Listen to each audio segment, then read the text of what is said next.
Kali ini kita akan coba ya mengelola komentar-komentar yang masuk ke blog kita. Ya, tentu saja kita harus login dulu.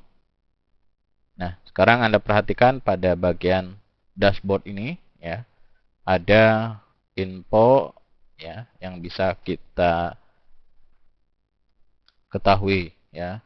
Yaitu di sini jumlah postingnya 7, jumlah halaman 3, kategori yang ada 6, dan tag yang sudah diinput 2. Kemudian ya jumlah komen ya totalnya 5, yang di approve yang disetujui masih 0, pending ya menunggu persetujuan kita itu 5, dan yang dimasukkan sebagai spam itu masih 0. Nah, kita lihat di sini ada 5 ya. Nah, misalkan ini kita approve. Kemudian jika kita ingin membalasnya, misalkan langsung saja replay. Ya, misalkan seperti ini. Oke, klik submit reply. Oke, sekarang saya coba lihat saja tampilan blognya ya. Ya ini tadi artikel yang sudah kita jawab komentarnya. Nah, ini ya pengirimnya. Sedangkan ini tadi reply dari kita. Oke. Nah, untuk mereply kita juga bisa saja tanpa harus mereply seperti tadi. Contohnya misalkan saya akan ini ya memberi respon yang ini. Di approve saja, kemudian klik edit. Nah, di sini kita bisa memberikan tanggapan misalkan.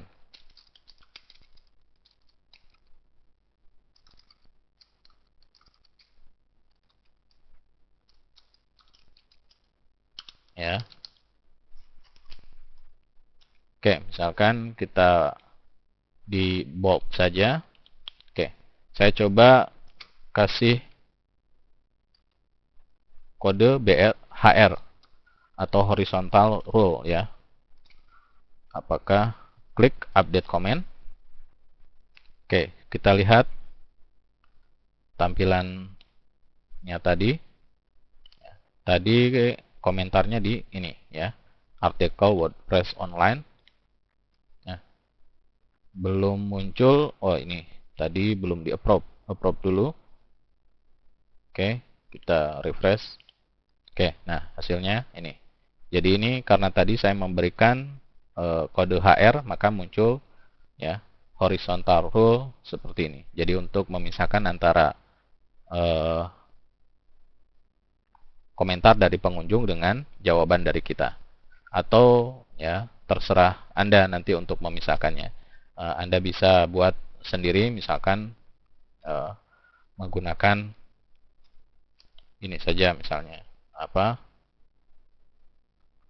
seperti ini ya.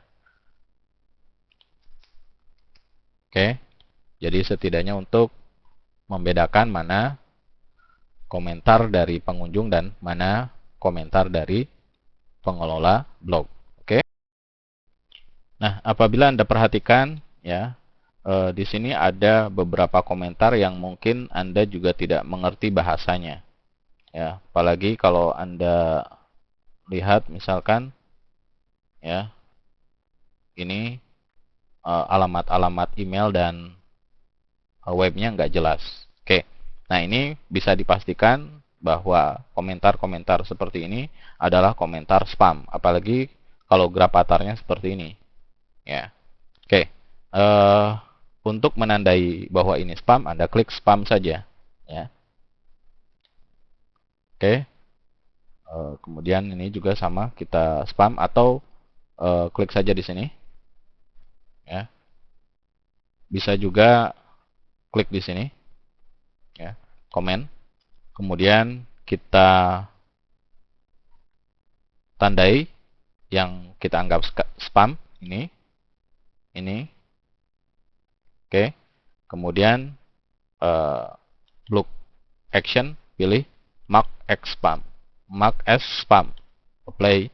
Nah, oke. Jadi sekarang ya spamnya 3. Nah, kemudian yang sudah di approve-nya ini ada beberapa komentar. Oke. Jadi nanti kalau sudah ditandai spam, maka kalau ada komentar lagi ya dari alamat email dan website yang bersangkutan, itu akan secara otomatis dimasukkan sebagai spam. Oke. Nah, jika kita ingin menghapusnya, tinggal di checklist ya. Misalkan checklist ini untuk semuanya, pilih saja delete. Oke. Untuk mengatur lebih jauh tentang komentar pada blog ya, Anda klik di bagian setting ya, kemudian pilih discussion ya, discussion. Nah, di sini ya kita bisa mengatur ini di checklist saja semuanya. Contohnya supaya bisa orang mengirim trackback ya, ini harus di checklist. Kemudian